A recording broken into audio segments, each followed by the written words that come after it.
সবাইকে স্টক অবজারভারের পক্ষ থেকে শুভেচ্ছা জানাই। বন্ধুরা, আজ আমরা বর্তমান সময়ে 4টি হাই মোমেন্টাম স্টক নিয়ে আলোচনা করব। স্টকগুলো হলো ফুয়াং ফুড, আলিভ ইন্ডাস্ট্রিজ লিমিটেড, ইয়াকিন পলিমার এবং খুলনা প্রিন্টিং অ্যান্ড পেপার। আলোচনাটি শেষ পর্যন্ত শুনতে থাকুন। আলোচনাটি শুরুতেই সবাইকে রিকোয়েস্ট করব, ডিসক্লেমার অংশটি আপনারা ভালো করে পড়ে নেবেন। পুঁজিবাজার ঝুঁকিপূর্ণ।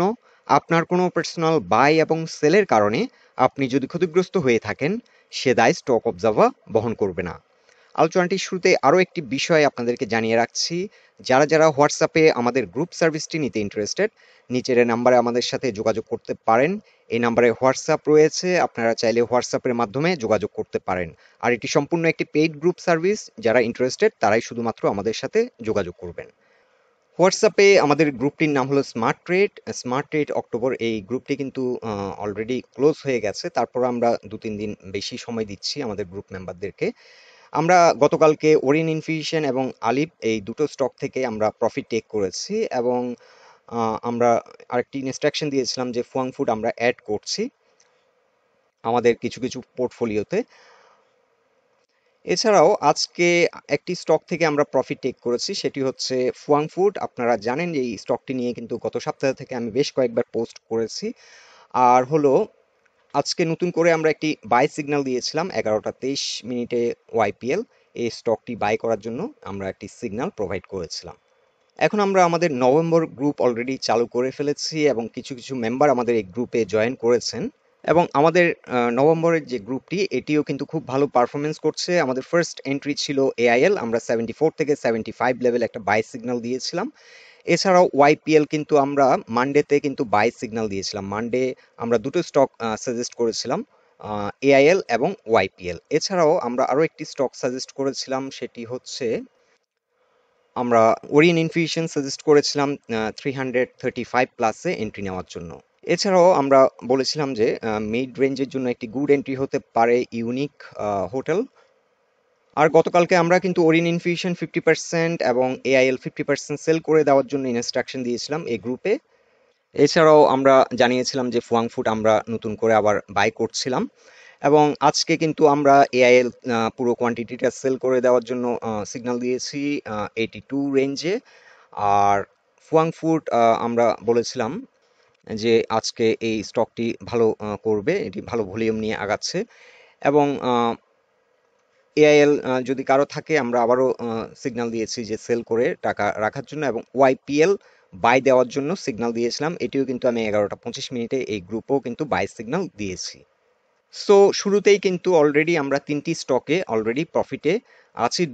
দুটো স্টক থেকে আমরা প্রফিট টেক করে নিয়েছি আর দুটো স্টক এখানে ফুয়াং ফুড আমরা তাদেরকে ভার্বালি জানিয়েছিলাম যে আমরা 30 থেকে 31 টাকায় কিছু কোয়ান্টিটি আমরা হোল্ড করছি, আমরা সেল করিনি। সো যারা কিনেছেন তারাও কিন্তু এই স্টকটিতে এখন প্রফিটে আছেন। আর ওয়াইপিএল কিন্তু আজকে আমরা যে প্রাইস পয়েন্টে এন্ট্রি নিয়েছি সেটি ছিল 24.67 রেঞ্জে। সো আজকের দিনে কিন্তু এই স্টকটি অলরেডি আমরা প্রফিটে চলে গেছি। এখন ম্যাচিউর ডেতে থাকে কিনা সেটা দেখার বিষয়। সো ওভারঅল কিন্তু স্টার্টিংয়ে এই গ্রুপটির পারফরমেন্স কিন্তু ভালো হচ্ছে। সো যারা ইন্টারেস্টেড দেরি না করে এক্ষুনি আমাদের সাথে যোগাযোগ করুন। এখন আমরা ফিরে যাচ্ছি আমাদের মূল আলোচনায়।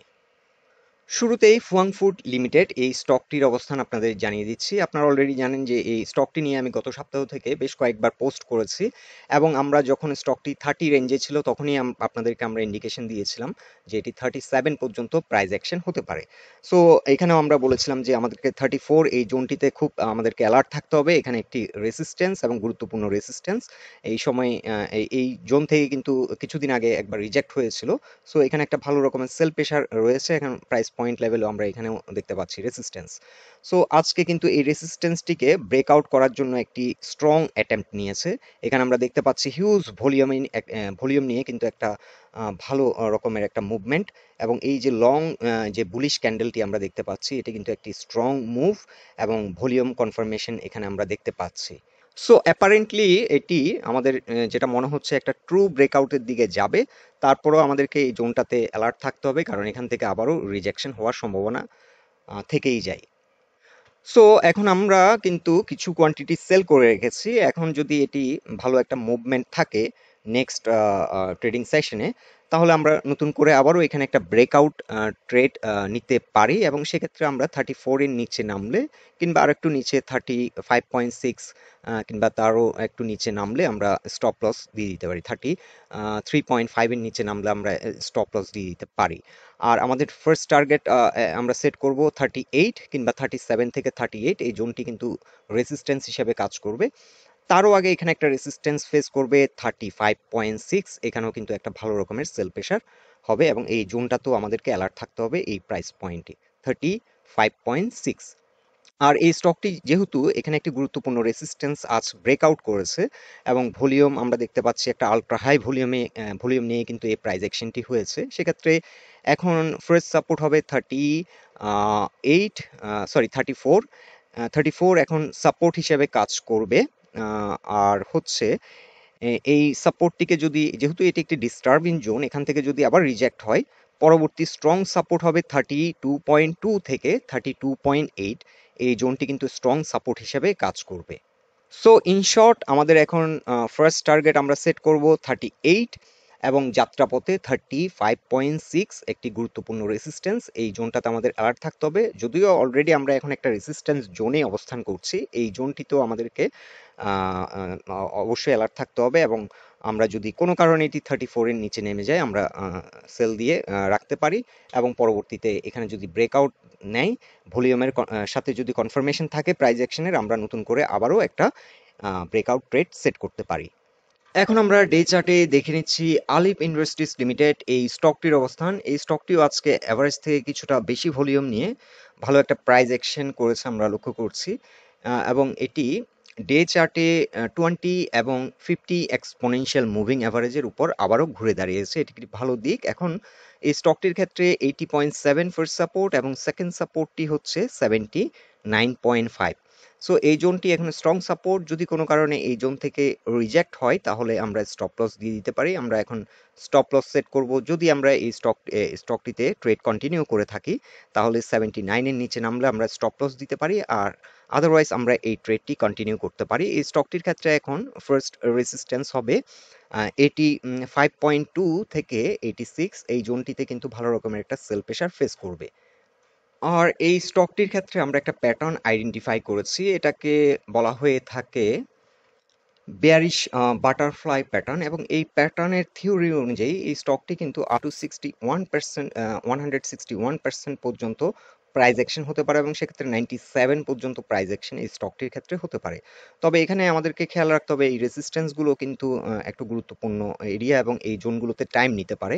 যেমন এখানে একটি স্ট্রাকচার ছিল, এখানে একটা স্ট্রাকচারাল ফেলিয়ার ছিল, এবং এই স্ট্রাকচারটা ব্রেকডাউন করার কারণে স্টকটি অনেকটা নিচে চলে যায়, এবং এখান থেকে পরবর্তীতে একটা রিভার্সাল নিয়েছিল, কিন্তু এখানে আবারও ফেল করে, রেজিস্ট্যান্সটি ব্রেকআউট করতে ব্যর্থ হয়, এবং আবারও কিন্তু একটা আমরা রিট্রেসমেন্ট দেখতে পাচ্ছি, এবং এখান থেকে এখন যে ইউ টার্নটি নিচ্ছে, এটি যদি ব্রেকআউট করতে পারে তাহলে এই টার্গেটটি অ্যাচিভ করবে, আর যদি ব্রেকআউট করতে না পারে তাহলে এখানে কিছুদিন সাইডওয়ে করবে, হয়তো আপ ডাউন করে এখানে আবারও একটা অ্যাটেম্পট নেবে। সো এখন দেখার বিষয়, এই জোনটিতে আমরা চাইলে সেল দিয়ে রাখতে পারি যদি ট্রেডটা কন্টিনিউ করি। আমরা কিন্তু আমাদের বেশ কিছু পোর্টফোলিওতে আজকে প্রফিট টেক করেছি, কারণ মার্কেট এখন অনেক বেশি আনসার্টেন, যার কারণে আমরা এখন প্রফিট টেক করেছি, দরকার হলে আমরা আবারও একটা এন্ট্রি নেব। সো এই জোনটিতে আমাদেরকে অ্যালার্ট থাকতে হবে 85 থেকে 86, এই জোনটি ব্রেকআউট দিলে কিন্তু এই স্টকটি এই টার্গেট যেটা আমরা সেট করছি 97, আমরা লিখে দিচ্ছি 97 পর্যন্ত হিট করার সম্ভাবনা আছে। তবে এই জোনটাতেও কিন্তু আমরা দেখতে পাচ্ছি একটা ক্লাস্টার অফ রেজিস্ট্যান্স এই জোনটাতে কিন্তু কাজ করবে, বিশেষ করে 86 থেকে 90 খুবই ডিস্টার্বিং একটি জোন, এবং এখানে হয়তো একটা ভোলাটিলিটি থাকবে, হাই ভোলাটিলিটি একটা প্রাইস অ্যাকশন আমরা এই জোনটাতে দেখতে পাবো। সো ওভারঅল টেক্সটাইল সেক্টরের এই স্টকটি কিন্তু বরাবরই ভালো পারফর্ম করছে, ঠিকমতো এন্ট্রি দিতে পারলে এই স্টকটি থেকে কিন্তু ভালো একটা প্রফিট মেক করা যাচ্ছে খুব কম সময়ে।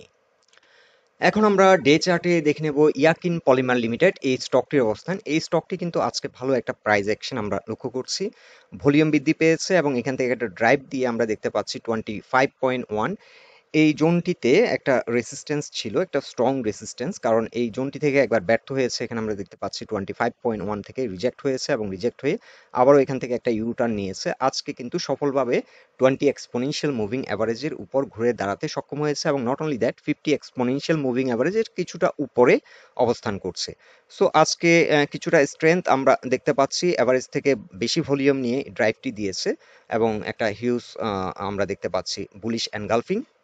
সো এই স্টকটির ক্ষেত্রে এখন পরবর্তী যে রেসিস্ট্যান্স সেটি হচ্ছে 26.6, এখানে একটা রেসিস্ট্যান্স এবং তারপরে যে রেসিস্ট্যান্স সেটি হবে 27.6। সো আমরা আপাতত 27 থেকে 28 এই জোনটাতে আমরা আমাদের টার্গেট সেট করছি। আর বর্তমানে স্ট্রং সাপোর্ট এই স্টকটির ক্ষেত্রে 25.1। নতুন করে যদি আমরা এন্ট্রি নিই 25 এর নিচে নেমে গেলে আমরা চাইলে এখান থেকে আবার স্টপ লস সেট করতে পারি। সো 25 এর নিচে নেমে গেলে স্টকটি থেকে এক্সিট করে নেওয়াটাই বেটার, কারণ ট্রেডটা তখন আনসার্টেন। আর অ্যাজ লং এজ স্টকটি 25.1 এর উপরে আছে, আমাদের এই টার্গেটটি হয়তো অ্যাচিভ করতে সক্ষম হবে। এবং স্টকটি কিন্তু বরাবরই ভালো একটা পারফরমেন্স আমরা লক্ষ্য করছি। এখানে আপটি 32 পর্যন্ত প্রাইস অ্যাকশন হয়েছিল। আমরা কিন্তু এর আগেও একবার এটি 30 জোনে সেল করেছিলাম, 25-6 এই জোনটাতে এন্ট্রি নিয়েছিলাম এবং এর পরবর্তীতেও একটি এন্ট্রি নিয়েছিলাম এবং আবারও কিন্তু আমরা এখানে সেল দিয়েছিলাম। এখন আমরা আবার নতুন করে একটা এন্ট্রি সেট করেছি, এবার কেমন পারফর্ম করে আমরা দেখব। সো এই স্টকটি আমরা এখানে এখন আমাদের টার্গেট সেট করছি, কিন্তু স্টকটি কিন্তু 30 পর্যন্ত প্রাইস অ্যাকশন হতে পারে। আমাদের আজ কিছু কিছু ফ্রেন্ড রিকোয়েস্ট পাঠিয়েছিলেন Khulna printing and packaging limited এই স্টকটি নিয়ে একটা আপডেট দেওয়ার জন্য। এই স্টকটি আজ একটি গুরুত্বপূর্ণ রেজিস্ট্যান্স ব্রেকআউট করেছিল, কারণ বারবারই এটি বর্তমান সময়ে আমরা লক্ষ্য করছিলাম যে 11.5 এই জোন থেকে রিজেক্ট হচ্ছিল। এখানে একবার রিজেক্ট হয়েছে, এই সময় আবার এসে গত অক্টোবরের 23 তারিখের দিকে এটি এই জোন থেকে আবারও রিজেক্ট করার পর এবার কিন্তু থার্ড অ্যাটেম্প্ট, এবং থার্ড অ্যাটেম্প্টে এটি সাকসেসফুল হয়। সো যেহেতু এই রেসিস্ট্যান্সটি ব্রেকআউট করেছে, এখন পরবর্তী যে রেসিস্ট্যান্স হবে 12.5 এবং তারপরে যে রেসিস্ট্যান্স সেটি হবে 12.6 এবং তারপরে রেসিস্ট্যান্সটি হবে 13.1। সো অ্যাজ লং এজ স্টকটি 11.5 এর উপর অবস্থান করছে, স্টকটির গন্তব্য হতে পারে 13.1। এখানে এসে একটি সাইকেল কমপ্লিট করবে।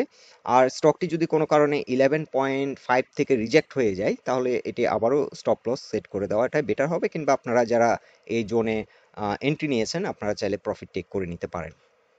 এবং ভলিউমের সাথে যে প্রাইস অ্যাকশনের একটা কনফার্মেশন আমরা দেখতে পাচ্ছি, এবং এখানে কিন্তু একটা হিউজ ভলিউম নিয়ে, এটাকে আলট্রা হাই ভলিউম আমরা বলে থাকি, এভারেজ থেকে অনেক বেশি ভলিউমে আজকে এই প্রাইস অ্যাকশনটি করেছে। এখানেও একটা হিউজ মুভ আমরা দেখতে পাচ্ছি, হিউজ বুলিশ ক্যান্ডেল।